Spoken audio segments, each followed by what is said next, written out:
RFS news. मैं हूं राजा फैज सुल्तान। Please मेरी वीडियो को देख के आपने शेयर करना है, बेल आइकन के बटन को दबाना है ताकि मेरी आने वाली वीडियो आप देख सकें। मेरा मौजू आज का रिश्ते। 50-60 साल पे पीछे चले जाएं, उस वक़्त कच्चे मकान होते थे, सच्चे लोग होते थे और वो माँ अपने बच्चों के लिए जब खाना बनाती थी, उसको हम चौतरा कहते थे।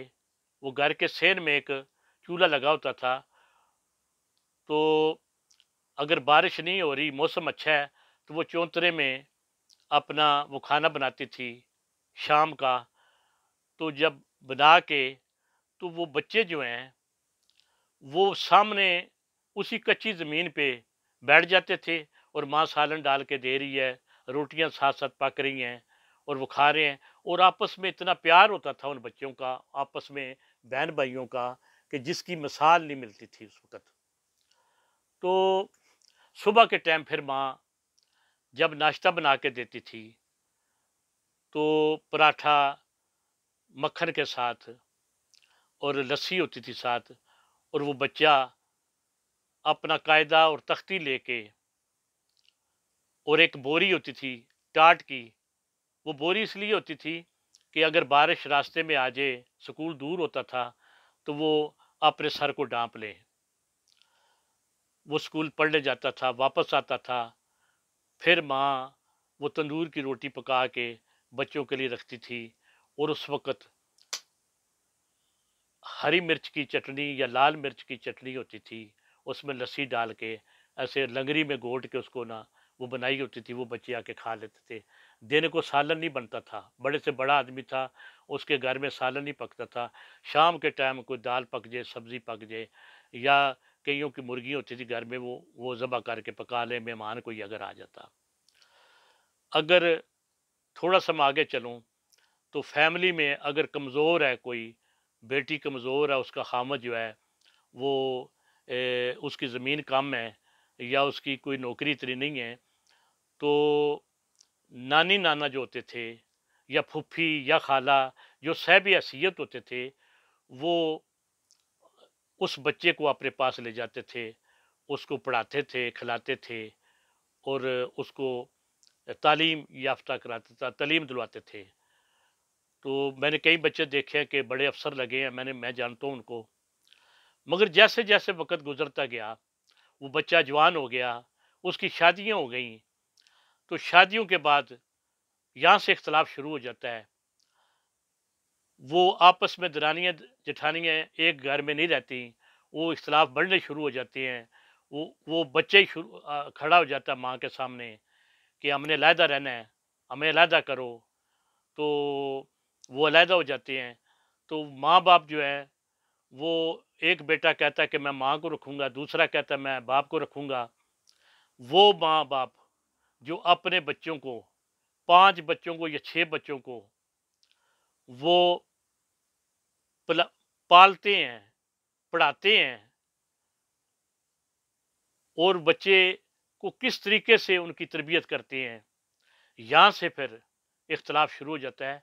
और हज़रत मियां मोहम्मद साहब आरफ़े खड़ी ने यहाँ एक ही बहुत ही प्यारा अपने उन्होंने कलाम कहा है कि जो मैं अपनी आवाज़ में आपको सुनाना चाहूँगा।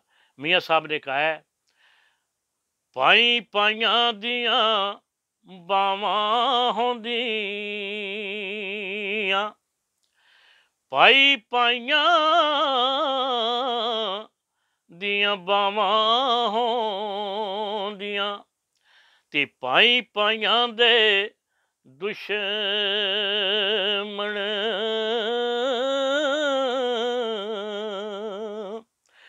बाप सिरां दे ताज मुहम्मद, ते मावां ठंडियां छावां।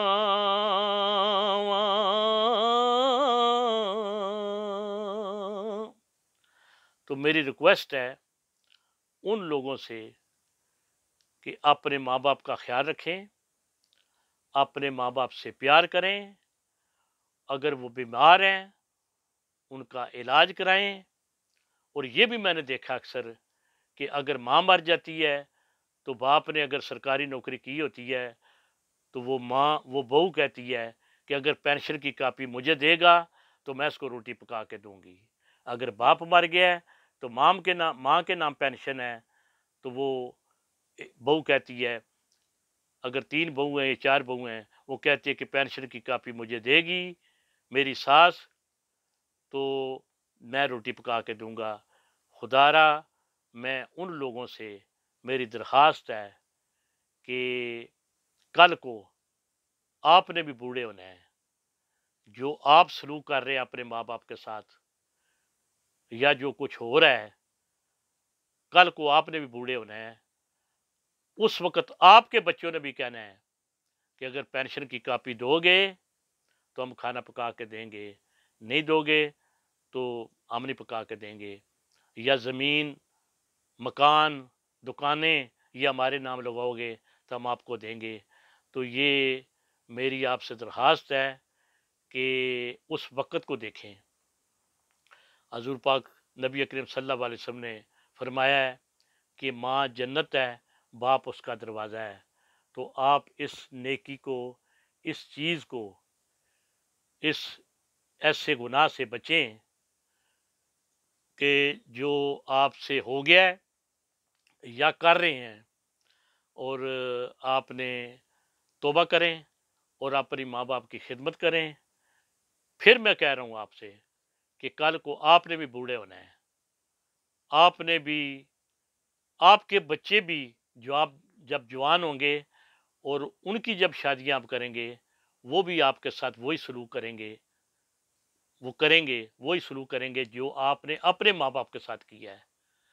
तो इसी के साथ मैं आपसे इजाज़त चाहता हूँ। अगर मेरी बात किसी को बुरी लगी हो या मेरे अल्फाज कहने में कोई कोताही होगी हो तो मुझे ज़रूर आप माफ़ करेंगे।